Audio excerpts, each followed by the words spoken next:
چې قرآن او حدیث ورسره دی یو بانډچي پسې روان شه، او چې قرآن او حدیث ورسره نشته که د وخت بادشاه دی هم یې پرېږده.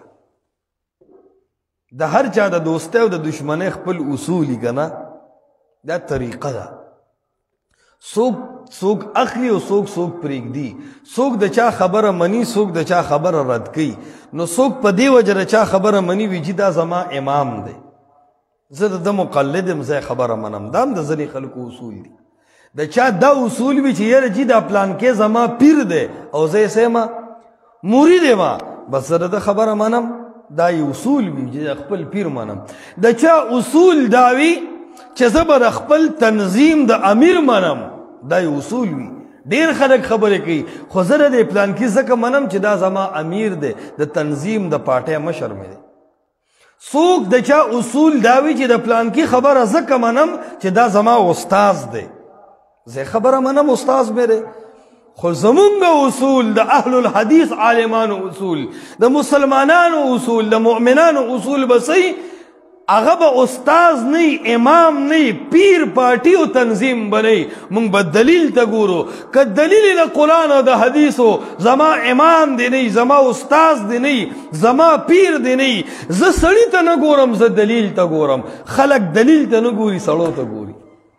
زمونږ او د خلکو منځ کې به دا فرق وي او دې ته ځان اوده کوی مه، دې ته ځان ویښ کې. زه هسې لګیا یم که تاسو توجه شته. موږ سړي ته نه ګورو، څه ته ګورو؟ دلیل ته ګورو، قرآن او حدیث ته. یو امي سړی و، قرآن او د حدیث ډېر پابند و.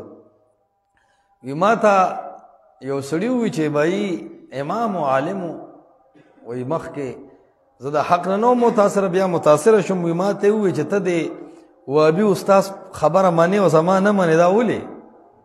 وی ما ورته ووي چې استاد جي زه پکې وهابي او حنفي او دا شی نه کومه، ته راته قرآن حدیث ووایه ستا غم منم. زه د قرآن حدیث تابعدار یم، زه په هغه څه کومه؟ دې ما ته ستا په شان کیسې او خوبونه بیان کړي که زه هغه جومات ته بیا مونځ ته لاړم. زما کار قرآن او حدیث سره دی.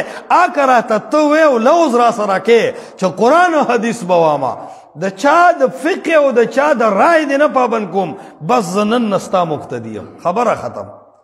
او که خوبونه او کیسې راته وې بس بیا مې د ستا نم بایکاټ دی او د بل نه مې هم دی.